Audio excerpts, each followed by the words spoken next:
जदि आपणक सांग आपणक नारे लोन नहीं लोन टंका रिटर्न मध्य करना एवं आपण को रिकवरी पई कॉल आसुची तेबे आपण कौन करेंगे।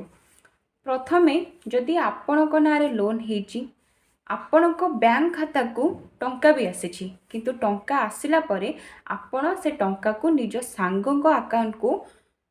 ट्रांसफर करछंती सेही क्षेत्र में जदि आपणक टंका को आपणक सांग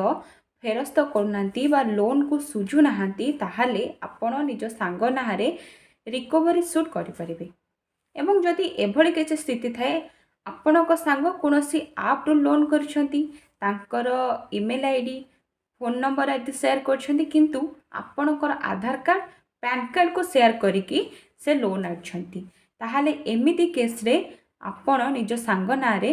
चिटिंग आउ फर्जर केस करि परिबे। कारण जेपर्यंत लोन टंका फेरस्त होई नाही बा सुझा होई नाही आपन के ही बैंक वाला कॉल करिवे।